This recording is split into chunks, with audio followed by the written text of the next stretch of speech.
Hi everyone and welcome back to OC Avery. So today we're going to be looking at how I can improve my birds based on the feedback I had from the show we visited the other day. If you've not seen that video, the link will be up here somewhere, but make sure you go and watch that after this one. So we're going to be looking at how I can improve the birds and where we can pick up those extra points to hopefully get them either higher up on the bench or even into the specials leagues and getting some more specials for myself, whether that be like best novice hardbill, best current year novice, best novice colour variant, anything like that. But mainly those faults have been picked up on the Greenfinches rather than the red polls. I'd say the red polls were all right as how they did, but it was the Greenfinches that really stood out, and this is where we could have improved to make sure that they get that higher points, those higher marks, to get them higher up the bench and hopefully do better for me.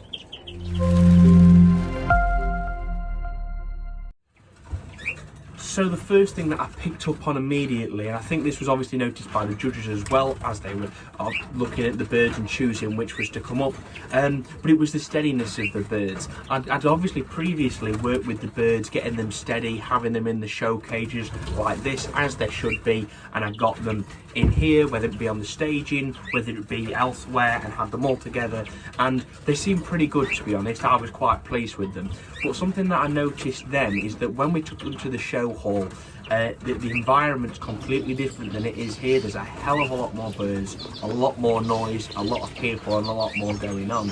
So something like that can unsettle the birds, and then that's where we might start to see those faults come through where they've not been trained enough, or anything like that. And it's not always something that's easily done.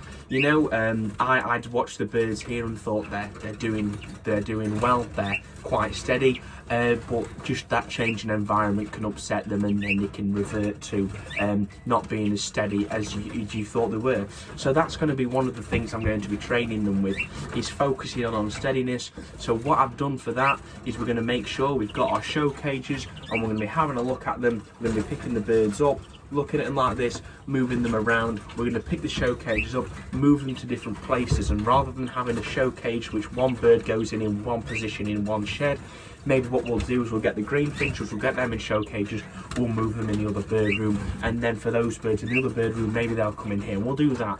And then it's just changing the environment and trying to get them a bit more settled in the cages as we'd like them to be. So hopefully when it comes to the next show, we're going to see an improvement in steadiness, and they're going to be able to get those higher points and higher up for me, as I'm hoping they will do. Something useful that I've just picked up, which I think was a really good idea on how we're going to get the birds more steady, is also making sure that they can go in the show cage in their own time and be a lot more settled with it. So what I've got here, and we've seen these on the Canary Room in Keith Ferry's episode, is these little clips hook onto a cage front like this, and then you've got your cage door, and that slides onto your little bracket like that, and holds your show cage against the cage front. Now this cage front is a little bit loose just at the top, so I'm not going to hang it there, but as you can see here, this works very well. So what it does is it's going to prop up the door and then let the bird come in and out as it pleases. And the idea of doing that is that the bird can, do it as it wants. If it's not comfy, it can go back into its cage and it's absolutely fine, more than settled.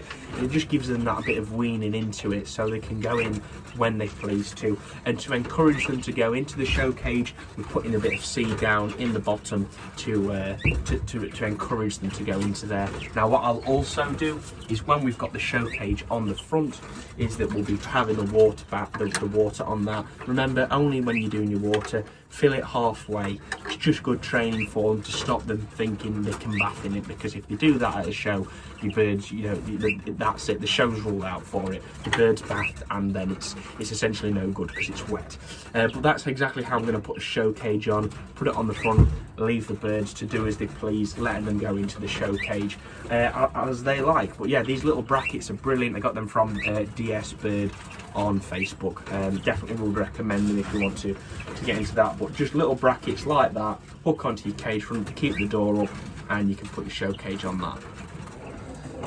A fault that was picked up at the show by the judges, and I was told about this to how I can improve the birds, was that when the birds were working the perches, they were quite low down. Rather than stood up and showing themselves a lot, they were quite low down to the perches, which is something that's not what we exactly want, especially for a greenfinches. We want to see that bit of leg on them, and we want to see them stood up proud, showing themselves off, and that's something that needs to be worked on and trained into the birds, because some birds might do it automatically, which is great, but some of the others might not, and that's okay. We can work that into them.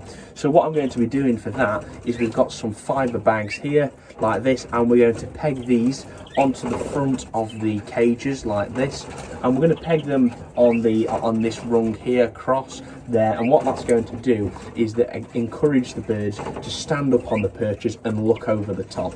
Now remember, when we're doing this, the birds are completely fine, it doesn't scare them, but also they've got light, it's nothing wrong with them like that, and it's only for a short amount of time, and I'm talking maybe, you know, an hour or two in a day, and that's at most. So the birds are completely settled, completely comfortable with it like that. So what I've done is we're going to get these on the front of those cages where the birds need that work, to try and get them to stand up a bit more, and hopefully as we come to review that in a few weeks time, once the birds have had more training into it, we can then look at how, you know, what's the difference and have we improved, and then we'll see how they do at the next show. So it's those two things that I'm hoping will make the birds better and give them a better chance on the show bench when it comes to competing for special awards, and getting up there to make sure they're the first in the class. Obviously, we can always look to improve the birds physically, so that's something we're going to have to do by breeding. But for the show birds that we've already selected and the best birds that we've got, then it's just a case of trying to get those points, make sure those points are taken from the training aspect of it. Obviously we can always improve colour, we can always improve size, we can always improve shape, but that's through breeding. That's not anything we can do through that. So it's just about trying to make sure that those birds are hitting that with the sufficient training and everything's correct. Like that. Obviously plumage can be enhanced by baths, by the diet, but I'm giving them that anyway, and as much of that as I can to make sure that they've got the best there. So there's not an awful lot I can improve with that, more than, you know, the bird's genetics has got an influence on it. So anyway, I hope you've found this video useful and you've picked up a few tips that hopefully will work in your bird room should you have similar problems to myself, and make sure that you've got, you know, the birds are where they need to be when you take them to the shows. My next show will be in January, and that's all avian flu permitting now, because there's generally cases popping up everywhere with the avian flu at the moment. So hopefully the shows are on, fingers crossed, but not sure yet. But if you have enjoyed this video and you'd like to see more, please make sure you subscribe down below, smash the like button, and I'll see you in the next video.